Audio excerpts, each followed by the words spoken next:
The Bistro Styx by Rita.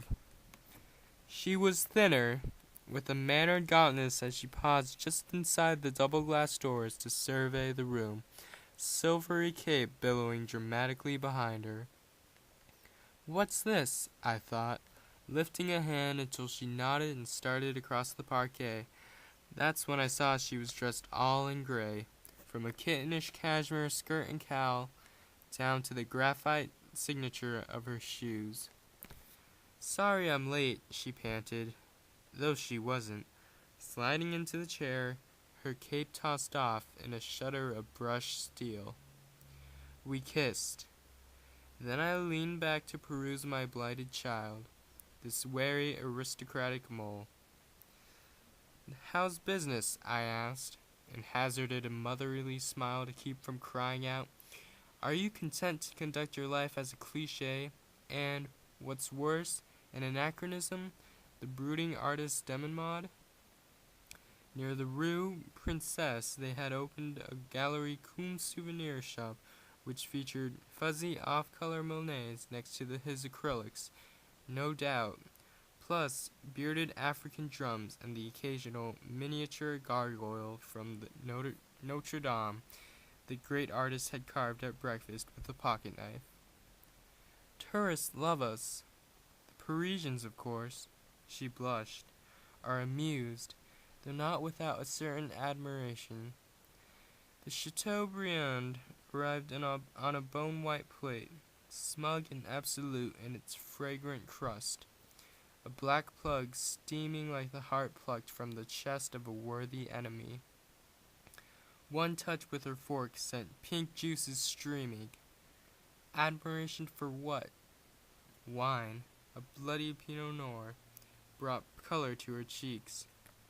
Why, the aplomb with which we've managed to support our art, meaning he convinced her to pose nude for his appalling canvases, fairly futuristic landscapes strewn with car wrecks and bodies being chewed by rabid cocker spaniels. "I'd like to come by the studio," I ventured, "and see the new stuff."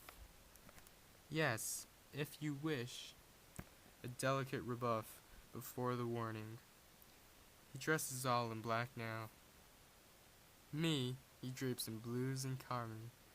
And even though I think it's kinda cute, in company I tend toward more muted shades. She paused and had the grace to drop her eyes. She did look ravishing, spookily insubstantial, a lipstick ghost on tissue, or as if one stood on a fifth-floor terrace peering through a fringe of rain at Paris's dreaming chimney pots, each sooty issue wobbling skyward in an ecstatic oracular spiral. And he never thinks of food. I wish I didn't have to plead with him to eat.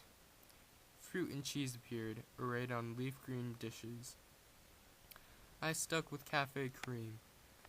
"This camembert is so ripe," she joked.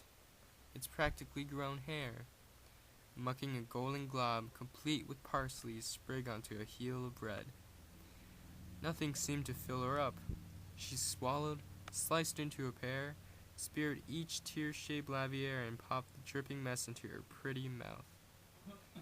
Nowhere the bright tufted fields, weighted vines and sun poured down out of the south. "But are you happy?" Fearing, I whispered it quickly. "What?